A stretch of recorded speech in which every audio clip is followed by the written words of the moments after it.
Today, we're going to learn about our solar system.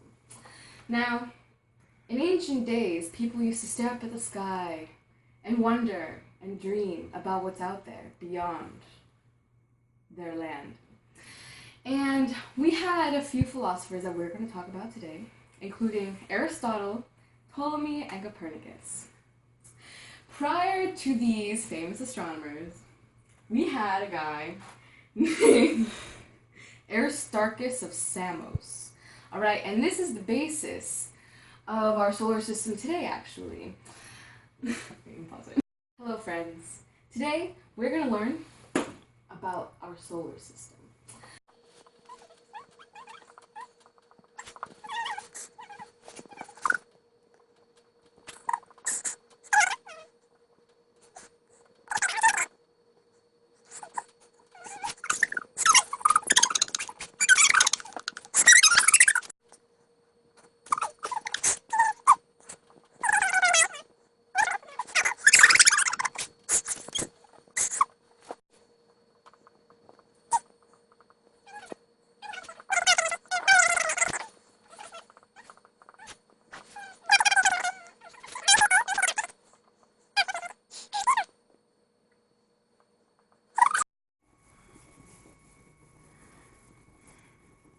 Okay, now just pause it.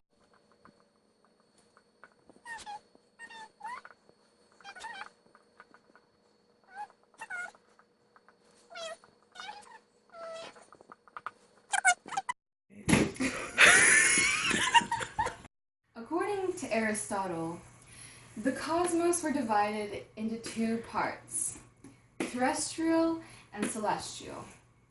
Terrestrial consisted of the Earth, the moon, and all the space in between.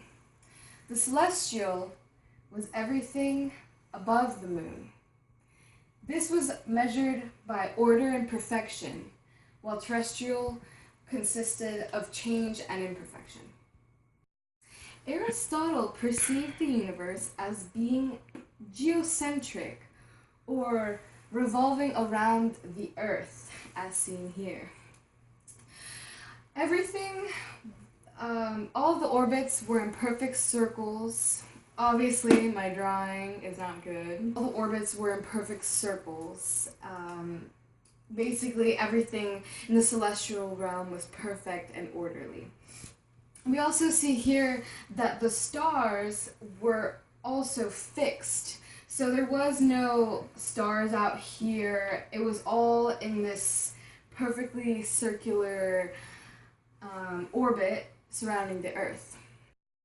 Aristotle perceived the universe as being geocentric, or revolving around the Earth, as seen here. Everything, all of the orbits were in perfect circles. Obviously, my drawing is not good, don't judge.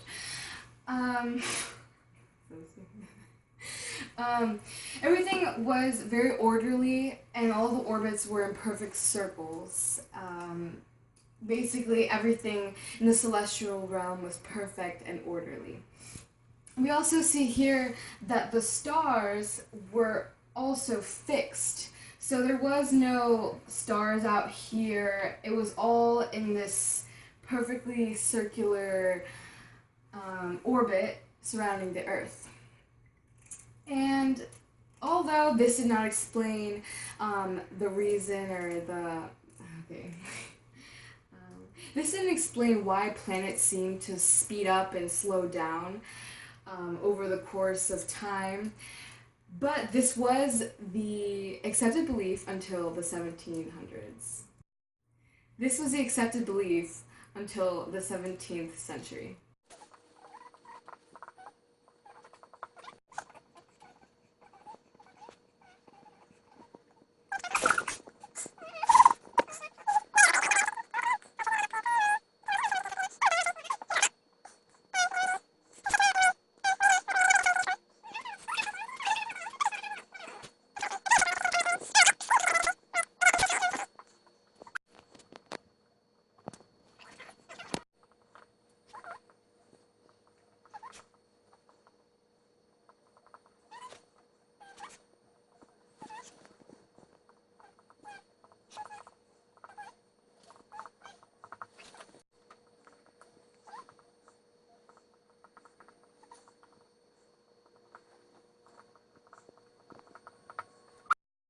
Very similar to Aristotle, Ptolemy also believed in a geocentric model of the solar system, with the Earth being the center.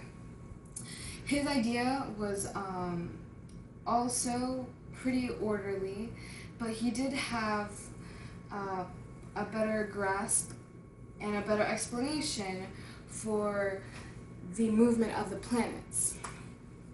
Whereas Aristotle thought that everything was in a perfect circle and very orderly, he believed that within the planets they also have their little ellipses.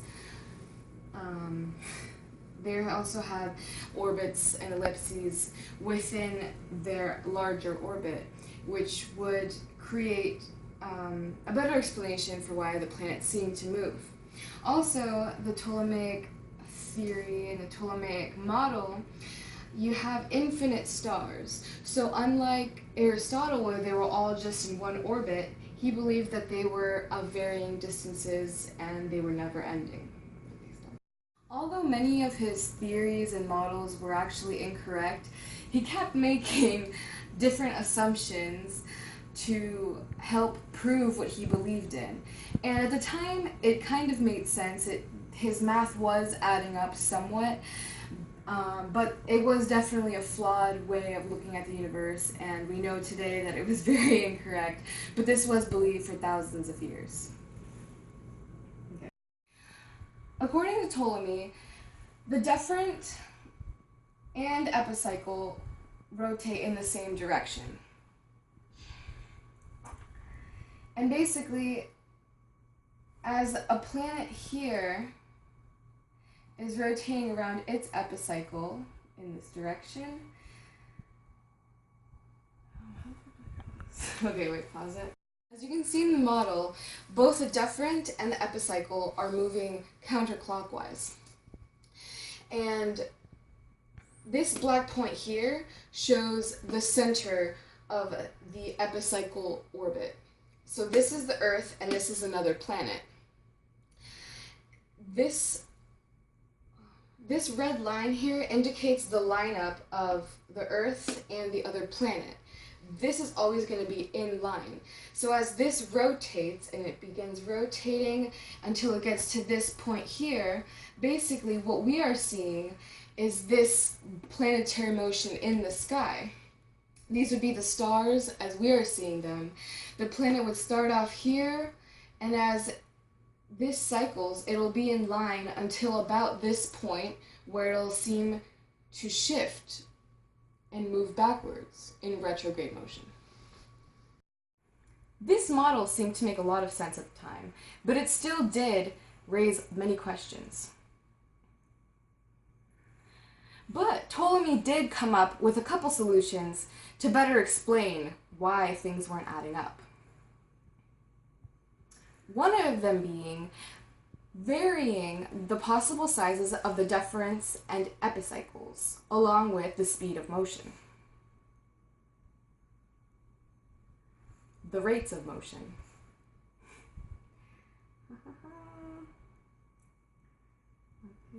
Wait, pause it for a second. And the second and last solution to improving his theory included changing the position of the Earth in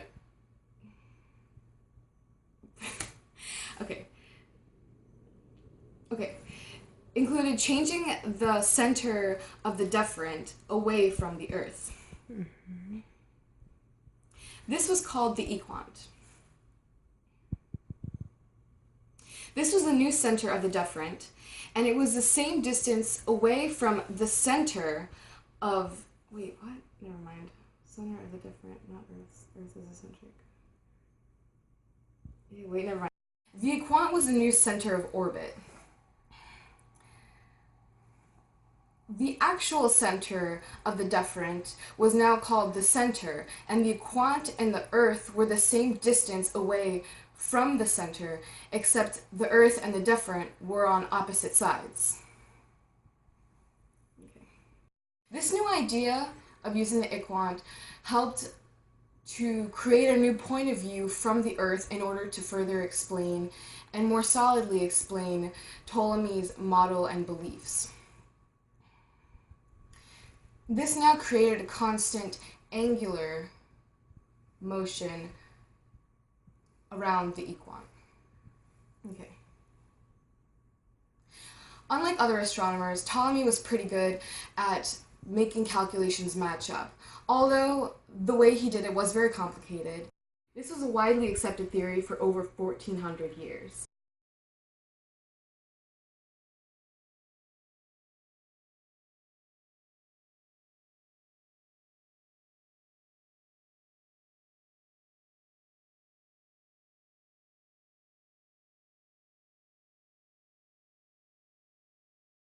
Very similar to the solar system we know today, Copernicus revolutionized the idea of the solar system. Before Copernicus, the geocentric model was the only known model to be true. It was common knowledge. But he came around and changed that. This is called the heliocentric model, meaning that the sun is at the center. And very similar to the solar system we know today, it's in the same order as well: Mercury, Venus, Earth, Mars, Jupiter, Saturn, Uranus, Neptune. Also, he figured out that the moon orbited the Earth, right here. This new model answered a lot of questions that Ptolemy couldn't answer. Okay, wait. Copernicus's model for retrograde motion was a lot more simple than Ptolemy's, and it made a lot more sense because the simplicity, along with the calculations and observations, was matching up a lot more accurately. As you can see, basically what he said was that because this is a smaller orbit, this will travel at a much faster speed than Mars will be traveling around Earth's orbit. So while Earth is traveling at a lot faster speed, Mars stays behind because it has to travel a lot longer. So you begin, in the night sky, you begin seeing planetary movement in this direction. Okay, stop it. A common misconception is that Copernicus no longer used epicycles. Well, this wasn't exactly true. Because although Copernicus was able to change his view of the Earth being the center of the universe to the Sun being the center of the universe, the fact that perfect circular orbits were so established by then made it so that he didn't even question the perfect circular orbits. So basically, everyone before Copernicus, including Copernicus, believed in these perfectly circular orbits around the Earth. And it wasn't until Kepler that they discovered planets actually orbited in an ellipses. Okay, stop. As a result, his model still couldn't perfectly explain planetary motion, but it definitely was a lot more sophisticated and made a lot more sense than Ptolemy's. Period. Thanks to the great minds before them and after them, we now have the technology and knowledge to further explore what's out there.